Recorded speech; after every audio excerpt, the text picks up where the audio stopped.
Deporte individual, del deporte de equipo, y cuando eres tú mismo, pues al final lo que deseas, ya te digo, siempre es por las ganas. Carlos Ceca, mantan juara dunia Superbike dan salah satu sosok paling vokal di dunia balap motor junior, kembali menggemparkan pedok. Kali ini amarahnya ditujukan langsung kepada Honda Racing Team yang ia nilai gagal membina dan justru menghancurkan masa depan para pembalap muda. Dalam sebuah wawancara eksklusif, Ceca tak menahan kritiknya. Ia menyebut Honda kini bukan lagi tim pembina, melainkan kuburan potensial bagi talenta muda. Saya lihat banyak pembalap muda yang datang dengan potensi besar, tapi di Honda mereka terbuang. Bukan karena mereka tak punya bakat, tapi karena program pembinaan yang setengah hati, ungkap Ceca. Beberapa nama pembalap muda memang gagal bersinar setelah masuk ke sistem Honda.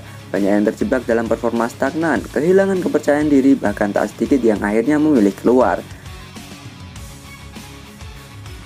Ceca menyoroti minimnya pendampingan teknis, program pengembangan mental, hingga kebijakan internal yang tak memberi ruang eksplorasi pembalap muda.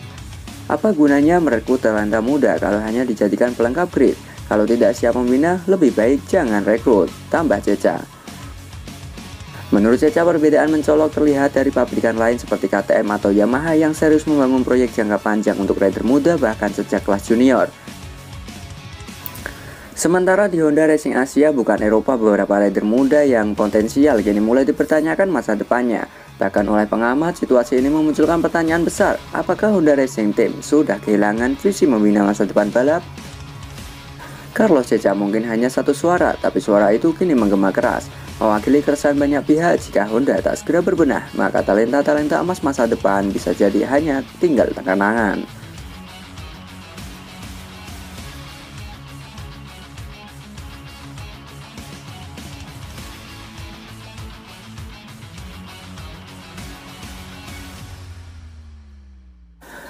Perbedaan Honda Eropa dan Honda Racing Asia sangat mencolok. Veda berada di tim yang salah.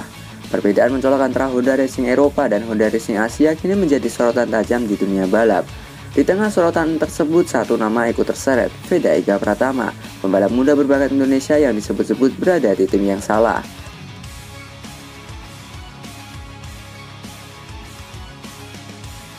Di Eropa, Honda tampil sebagai pabrikan mapan dengan sistem pembinaan rapi. Rider muda mendapatkan akses teknologi mutakhir, analisis data real-time, dan didampingi tim teknis berpengalaman. Setiap detail diperhatikan, dari teknik menikung hingga pendekatan mental pembalap. Dan terbukti di race Aragon kemarin, peringkat 1 dan 2 dikuasai pembalap pabrikan Honda Eropa.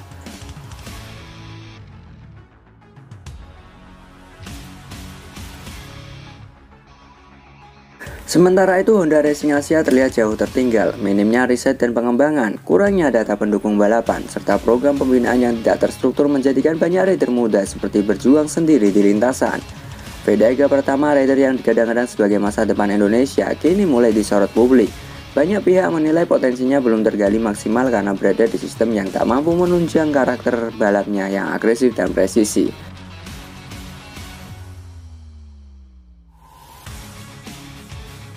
Meski bertalenta, performa Veda tak kunjung stabil.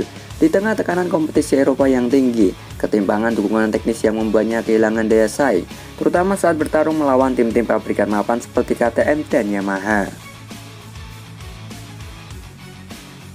Beberapa pengamat bahkan menyarankan bahwa jika Veda ingin berkembang cepat, ia harus segera keluar dari struktur Honda Asia dan mencari lingkungan yang lebih mendukung seperti KTM atau tim Eropa yang serius membina pembalap muda. Pertanyaannya kini bukan lagi soal bakat, tapi soal di mana bakat itu bisa bertumbuh. Dan sayangnya, Honda Racing Asia saat ini belum terlihat sebagai tempat yang layak untuk itu.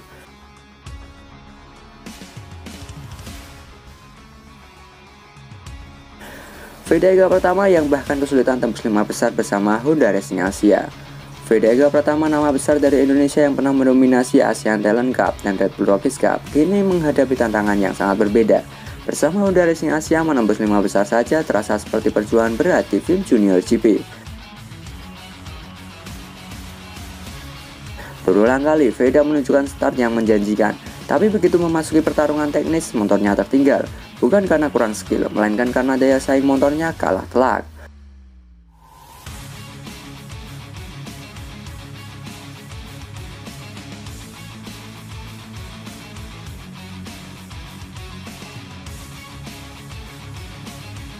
Di kelas FIM Junior GB yang sangat kompetitif, selisih sepersekian detik bisa menentukan karir. Dan saat para rival didukung penuh oleh tim pabrikan seperti KTM dan Yamaha, Veda justru harus bertarung dengan motor Honda yang belum mampu mengimbangi.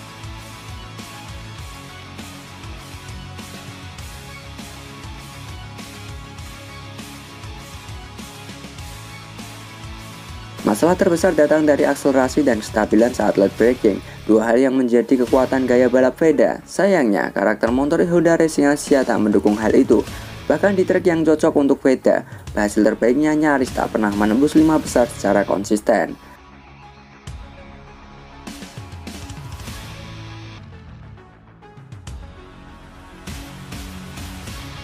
Dalam beberapa wawancara, Veda mengaku tetap berjuang maksimal, tapi tekanan mulai terasa. Pembalap lain yang dulu setara dengannya kini mulai mencicipi podium, sementara Veda terjebak di papan tengah. Perbandingan makin mencolok ketika melihat pembalap seperti Uriarte yang kini jadi langganan podium bersama KTM. Padahal di Red Bull Rookies Cup, Veda dan Uriarte sering bersaing ketat.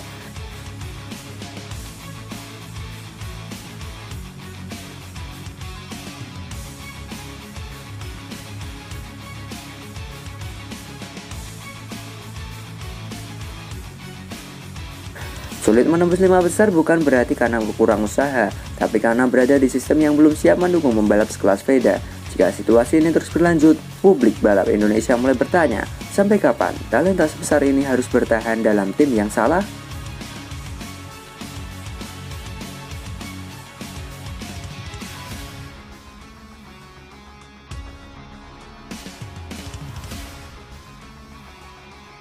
Jadi menurut kalian, apakah Veda harus benar-benar meninggalkan Honda Racing Team, gengs? Yuk berikan pendapat kalian di kolom komentar.